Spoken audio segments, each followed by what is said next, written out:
दोस्तों, स्वैट कमांडो की यूनिफॉर्म में ये काजल चौधरी हैं। अपनी मेहनत से इस मुकाम तक पहुंची, लेकिन अब उनकी हत्या कर दी गई है। और इस हत्या को अंजाम देने वाला कोई और नहीं बल्कि वो शख्स है जिनके साथ उन्होंने जीने मरने की कस्में खाई थी, जिनके साथ पूरा जीवन बिताने की कस्में खाई थी। उनके अपने पति ने डंबल से मारकर उनकी हत्या कर दी और इसके बाद काजल के भाई को फोन करके कहा कि अपनी बहन की लाश को ले जाओ। ये बात दिल्ली की है। दिल्ली में जो स्वैट कमांडो काजल चौधरी हैं, वो रहती थी अपने पति अंकुर के साथ। अंकुर रक्षा मंत्रालय में क्लर्क का काम करते थे। 2022 में दोनों की मुलाकात होती है। इससे पहले जो काजल चौधरी हैं, वो हरियाणा के एक गांव से आने वाली थी और अपनी मेहनत से वो पहले दिल्ली पुलिस में जाती हैं और दिल्ली पुलिस की सबसे कठिन यूनिट स्वैट कमांडो में शामिल हो जाती हैं। अपनी मेहनत से, अपनी लगन से, अपने काम से वो इस मुकाम तक पहुंचती हैं। हालांकि जब वो ग्रेजुएशन कर रही थी, उस दौरान उनकी मुलाकात अंकुर से होती है। अंकुर रक्षा मंत्रालय में क्लर्क होते हैं और फिर दोनों की मुलाकात दोस्ती में, इसके बाद प्यार में बदल जाती है और फिर अपने घर वालों को मनाकर ये दोनों 2023 में शादी करते हैं। यानी कि ये एक लव मैरिज थी। इस लव मैरिज में बाहर से देखने में तो सब चीजें ठीक लग रही थी, क्योंकि काजल भी अच्छे खासे पैसे कमाती थी क्योंकि वो स्वैट कमांडो थी। इसके अलावा अंकुर भी रक्षा मंत्रालय में क्लर्क था। लेकिन अंदर ही अंदर धीरे धीरे दहेज की आग में काजल जलती रही। शादी के 15 दिन बाद ही काजल को दहेज के लिए ताने मारने शुरू कर दिए गए। उनकी सास और ननद मिलकर उन्हें अक्सर गाड़ी और पैसे की मांग करते थे। हालांकि ये सब कुछ काजल अकेले सहा करती थी। अपने परिवार वालों से कहती तो कई बार परिवार वालों ने सुलह भी करवाई हुई थी और कभी चीजें ठीक होती, लेकिन धीरे धीरे बिगड़ने लगती। और इस चीज से जब काजल तंग आने लगी तो फिर वो अपने ससुराल से हटकर दिल्ली में रहने लगी। लेकिन वहां पर भी उनके अपने पति अंकुर ने उनका साथ नहीं दिया और वो भी बार बार गाड़ी के लिए पैसों की डिमांड करते हुए उन्हें प्रताड़ित करता, उनके साथ मारपीट करता। और 22 जनवरी को इसकी इंतहा हो गई।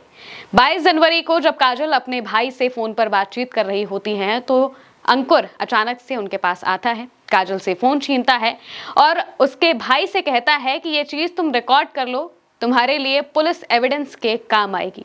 और फिर काजल के चीखने की आवाज आती है। अंकुर बेरहमी से काजल को पीटता है, उसका सिर दीवार की चौखट में लगाता है और इसके बाद डंबल से उसके सिर पर वार करके बहुत बुरी तरह से उसे घायल कर देता है। और इसके बाद वो उसके भाई को फोन करके कहता है कि अपने बहन की लाश ले जाओ यहाँ से। हालांकि वो खुद काजल को हॉस्पिटल लेकर पहुंचता है और इसके बाद जो डॉक्टर है वो काजल की हालत काफी नाजुक बताते हैं। करीब 5 दिन तक काजल हॉस्पिटल में एडमिट रही, जिंदगी और मौत के बीच जूझती रही और फिर उनकी मौत हो गई। जैसे ही मौत की खबर पता चली तो इस बीच जो ये खबर है ये सामने आती है कि एक स्वैट कमांडो की जो हत्या है उनके पति ने ही डंबल से वार करके कर दी। हालांकि अंकुर को उसी दिन यानी कि 22 तारीख को ही गिरफ्तार कर लिया गया था, न्यायिक हिरासत में रखा गया था और उस वक्त हत्या के प्रयास का मुकदमा उन पर लगाया गया था। लेकिन अब हत्या का मुकदमा लगाया गया है और अब इस पूरे मामले की जांच पुलिस अपने स्तर से करेगी और अंकुर को सख्त से सख्त सजा की जो मांग है वो काजल के परिवार वाले कर रहे हैं।